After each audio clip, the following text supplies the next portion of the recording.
నమస్తే, నేను మధు. గత వైసీపీ హయాంలో పవన్ కళ్యాణ్ మీద అదే వాలంటీర్ల గురించి పవన్ కళ్యాణ్ గారు తప్పుగా మాట్లాడారు అని చెప్పేసేసి పవన్ కళ్యాణ్ గారి మీద క్రిమినల్ కేసు నమోదు చేసిన విషయం అందరికీ తెలిసిందే. మరి ఇప్పుడు ఆ కేసు కొలిక్కి వచ్చిందా? అసలు ఏం జరిగింది? కోర్టు ఎటువంటి తీర్పు ఇచ్చింది? ఈ రోజు మనం తెలుసుకుందాం. ప్రస్తుతం మనతో పాటు ఉన్నారు సీనియర్ జర్నలిస్ట్ డాక్టర్ దుర్గావడ్లమాని గారు. వారిని అడిగి మరిన్ని విషయాలను తెలుసుకుందాం. నమస్కారం మేడం.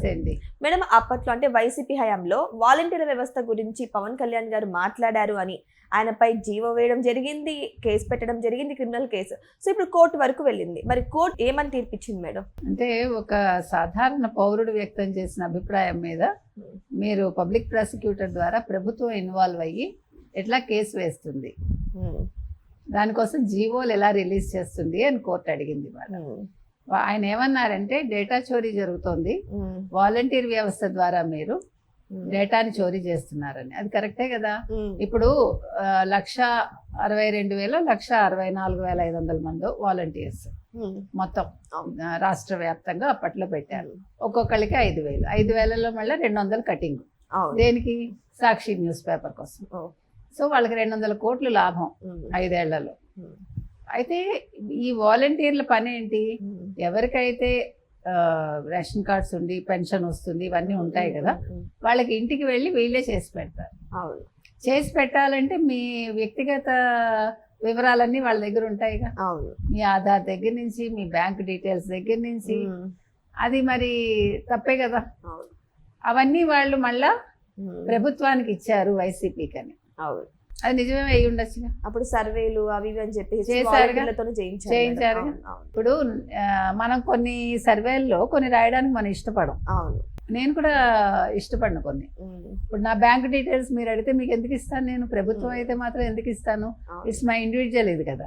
అసలు ఆధారే, ఇప్పుడు ఆధార్లు ఉండి ఏం జరుగుతుంది? ఎన్ని తప్పుడు పనులు జరగట్లా పట్టుకోగలుగుతుందా? ప్రభుత్వాలు పట్టుకుంటున్నాయా? మనం గట్టిగా మాట్లాడితే మీరు అలా ఎలా మాట్లాడతారండి అంటారు. అందుకని చోరీ అయితే చేశారు, అందులో సందేహం లేదు. వాళ్ళకి చోరీ అలవాటు కదా. డేటా చోరీ, క్రెడిట్ చోరీ, చోరీ దైనేం జగన్మోహన్ రెడ్డి. అందుకని బాధ లేదు, అవన్నీ అలవాటే వాళ్ళకి. సో దాని మీద ఇవాళ కోర్టు ఏమంటోందంటే మీరు అసలు పవన్ కళ్యాణ్ ఏ రకంగా మీరు బాధ్యుడిని చేస్తారు, అతని మీద మీరు పరువు నష్టం దావా ఎలా వేస్తారు క్లియర్గా అడిగింది.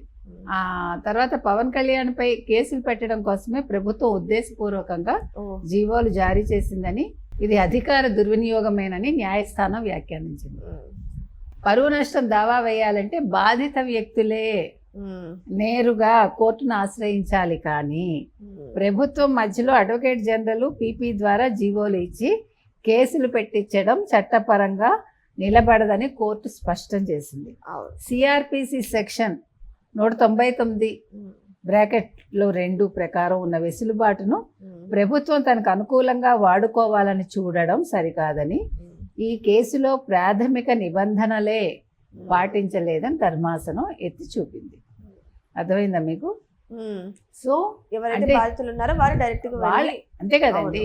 ఇప్పుడు మీ వల్ల నేను బాధితురాలను అనుకుందాం, ఇంకొక వ్యక్తి వచ్చి మీ మీద కేసు వేస్తే ఎట్లా చెల్లుతుంది? చెల్లదు. ప్రభుత్వానికి ఏంటి ఇంట్రెస్ట్? ప్రభుత్వానికే ఇంట్రెస్ట్. అంటే పవన్ కళ్యాణ్ బాధ పెట్టడమే ప్రభుత్వానికి ఇష్టం. పవన్ కళ్యాణ్ మీద కేసు వేసి అతని మీద ఒక పరువు నష్టం దావా వేసి ఎన్ని కోట్లో గుంజాలి. అసలు ఈ కేసు నిలబడదని చెప్పేసింది వాళ్ళ కోర్టు. ఇది చాలా పెద్ద తీర్పు కిందే మనం తీసుకోవాలి. అంటే ఇప్పుడు ఒక భావ ప్రకటన స్వేచ్ఛ కింద మీరు హిందూ దేవుళ్ళని తిడతారు, హిందూ మత విశ్వాసాలను తిడతారు, వాళ్ళ సంప్రదాయాలు తిడతారు, వాళ్ళ సంస్కృతిని తిడతారు, వాళ్ళ గుళ్ళ మీద పడి తింటారు కొంతమంది, ఈ తిట్టేవాళ్ళే. కానీ మేడం, పవన్ కళ్యాణ్ గారు అంటే బూతులు తిట్టడం అలాంటివి ఏం చేయలేదు కదా. ఆయన అనుమానాన్ని వ్యక్తం చేశారు అంతే. అదేలా దూషణ అవుతుంది? అంటే మీరు బూతులు తిట్టలే కదా. ఓకే, మీరు మా ఏమనాలి సూత్రాల ప్రకారం మీరు మాట్లాడాలి. ఓకే, మా సూత్రాలకు లోబడి మాట్లాడాలి. మీరు అలా మంచిగా ఉంటే ఎట్లా? అందుకని మీ మీద కేసు పెడతాం. Okay madam. అదే మీరు పోసాని లాగా తిట్టగలిగితే 2 ప్రెస్ మీట్లు 2 విల్లాలు ఒక్కొక్కటి 10 కోట్లు చేస్తుంది.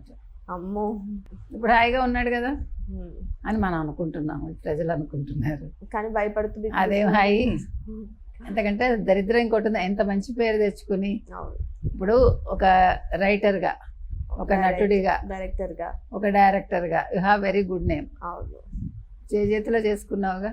అవును. ఏదో కమ్మాళ్ళని తిట్టడం గొప్ప అనుకున్నావు, నువ్వు కమ్మాడి అయి ఉండి. ఇప్పుడు కూడా మనం గొంగట్లో తింటూ వెంట్రుకలు ఏరడం అంటే ఇదే. ఒక్క పోసానే కాదు, వల్లభనేని వంశీ మన తాగి వాగుతూ ఉన్నాడు కదా, ఎవరో అన్నం పెడుతున్నారు. ఏమది జీవితాలు అవి. ఎలా ఉండేవాడు అసలు వల్లభనేని వంశీ ఒకప్పుడు, ఎంత అందంగా, ఎంత బాగా. అంటే కాదు, అందుకే ఏది కూడా అపాత్రత అంటారు. అంటే అపాత్రత అంటే మన ఏది నిర్ణయం తీసుకున్నా, ఇప్పుడు నేను ఒక పార్టీలో ఉంటాను, ఇక్కడ నేను కింది స్థాయిలో ఉన్నా కూడా నాకు ఒక మర్యాద ఉంది అనుకుందాం, అప్పుడు నేను హ్యాపీగా ఉండాలి. వాడెవడో పిలిచి ఇంకేముంది నీకు పెద్ద పొజిషన్ ఇచ్చేస్తాను, వచ్చే ఇంత జీతం ఇస్తానంటాడు. నేను ఆశపడి వెళ్ళాను అనుకోండి, ఒకరోజే బాగుంటుంది. రెండో రోజు ఏమవుతుందంటే వాడు మన ఎంత చులకనగా చూడాలో అంత చులకనగా చూస్తాడు. నేను పిలవగానే నువ్వు వచ్చావుగా, అంటే నువ్వు అక్కడ విశ్వాసంగా లేవుగా, నువ్వు నేర్చుకున్నది ఇదే కదా, సో నువ్వు ఈ డబ్బులు కాసిపడి వచ్చావు కదా కుక్కలాగా అన్నట్టుగానే చూస్తాడు. అవునా కదా? వాడు ఒక రోజు 2 రోజులు మర్యాద, 3వ రోజు నుంచి వాడు మిమ్మల్ని అనుమానిస్తూనే ఉంటాడు. మళ్ళా వీడు నిజంగా నాతో ఉన్నాడా, వీడు మళ్ళీ ఇక్కడి నుంచి అక్కడికి అన్న చెప్తున్నాడా, తెలుసా మీకు? అవునా కాదా? సో మీరు పెనం మించి జారి పొయ్యిలో పడ్డం అంటే ఏంటంటే ఒక పార్టీలోంచి ఇంకో పార్టీలోకి వెళ్ళడం, లేదు ఒక వ్యక్తి దగ్గర నుంచి ఇంకో వ్యక్తి దగ్గరికి మారడం. మనకు నచ్చకపోతే మనం ఎవరి దగ్గర జాయిన్ అవ్వకూడదండి, గుర్తుపెట్టుకోండి. ఈవెన్ మనం ఇప్పుడు జర్నలిస్ట్గా మనం కొన్ని సంస్థల్లో మనం పనిచేయలేం మేడం. అప్పుడు పవన్ కళ్యాణ్ గారు ఈ వ్యాఖ్యలు చేసినప్పుడు కొంతమంది వాలంటీర్లు కూడా మీడియా ముందరకు వచ్చి మా గురించి ఎలా మాట్లాడతారని చాలా ఒక రేంజ్లో మాట్లాడారు. మరి ఇప్పుడు ఆ కేసు కోర్టులో ఉన్నప్పుడు వాళ్ళు వెళ్ళి అక్కడ కోర్టులో హాజరవ్వచ్చు కదా మేడం, మేమే బాధితులు. ఇప్పుడు వాలంటీర్లు ఎక్కడ ఉన్నారు? అప్పుడు ఇప్పుడు లేరు కానీ అప్పుడు ఎలా వెళ్తారో, ఇప్పుడు కదా కేసు నడుస్తుంది. ఒకటండి, ఇప్పుడు వాలంటీర్ల పరిస్థితి ఏమైందంటే వాళ్ళు 8 నెలలు వాళ్ళకి జీతాలు ఇవ్వలేదు ఈయన. అవును. వాళ్ళకి రెన్యువల్ చేయలేదు. అవును. సెప్టెంబర్ నుంచి రెన్యువల్ చేయలేదు. సెప్టెంబర్ నుంచి మార్చి వరకు జీతాలు ఇవ్వలేదు, మే వరకు రేదర్ 8 నెలలు. మరి ఇప్పుడు వాలంటీర్లు ఎవరు పక్క ఉంటారు? మీ పక్క ఉంటారా లేకపోతే వైసీపీ పక్క ఉంటారు? ఎవరు పక్క ఉండరు. ఇప్పుడు వాళ్ళు ఎక్కడున్నారో కూడా ఎవరికి తెలియదు, ఏ కష్టాలు పడుతున్నారు. అందుకని ఒక్కటండి, మనం ఒక్కటే చెప్తున్నా, ఏదో 5,000 పెద్ద ఉద్యోగమా మీకు? 5,000 మీరు సంపాదించుకోలేరు. ఈ పిల్లలందరూ చిన్న పిల్లలు చక్కగా ఒక కోర్సులు నేర్చుకుని, ఏదైనా స్కిల్స్ నేర్చుకుని ఈ ఎండల్లో పడి తిరగడం ఎందుకు? ఇప్పుడు నా పెన్షన్ నేను తెచ్చుకోలేను ఏంటండి, ఇంకా ఆ మాత్రం కూడా వెళ్ళకపోతే ఇంక నేను అనారోగ్యం పాలు కాను. మరి వెళ్ళలేని పరిస్థితులు ఉన్న వాళ్ళకి ఇవ్వచ్చు. ఇదేదో పెద్ద గొప్పగాను నేను మీ ఇంటికి వస్తున్నాను సుమా అంటే వాళ్ళు అడిగి చచ్చిపోవడానికి. అమ్మ పెద్దవాళ్ళు వస్తున్నారు, ఏమి ఇవ్వాలో ఏం చేయాలో అని మళ్ళీ అదో భయం. లేదు ఈ వాలంటీర్లు వస్తే వీళ్ళతో మంచిగా ఉండకపోతే రేపు నాకు పెన్షన్ తెచ్చిస్తాడో ఇవ్వడో అదో భయం. అవసరమా ఇవన్నీ? ఎవడి పని వాడు చేసుకోవాలండి. మనం బ్యాంకుకి వెళ్ళాలండి, బ్యాంకుకి వెళ్తే మనకు ఒక ఇంటరాక్షన్ ఉంటుంది, మనం నడుస్తాం. So many good things will be, అంటే అవి జరుగుతాయి మనకి కొంచెం హెల్తీగా ఉంటాం, మనం ఆనందంగా ఉంటాం నలుగురిని చూసేసరికి. నేను నా ఇంట్లో పడి ఏడుస్తూ ఉంటే నువ్వు వచ్చి నాకు తెచ్చిస్తే నాకు ఇంకేముంది, 4 గోడలే నా జీవితం. అందుకని మీరేదో చాలా గొప్పగా పనులు చేస్తున్నాము, మేము ఇంటికే తెచ్చి ఇచ్చాము అంటాడు ఎప్పుడు చూస్తున్నారు.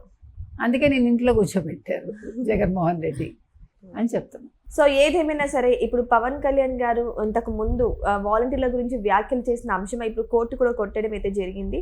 ఒక సామాన్య వ్యక్తి మీద ఇలాంటి జీవోలు, ఇటువంటి పరువు నష్ట దావాలు ప్రభుత్వమే డైరెక్ట్గా ఇన్వాల్వ్ అవ్వడం కూడా తప్పన్నట్టు చివాట్లు పెట్టడం జరిగింది. మరి దీని గురించి మీరేమనుకుంటున్నారు? కామెంట్ బాక్స్లో కామెంట్ చేయండి. Thank you so much. Thank you.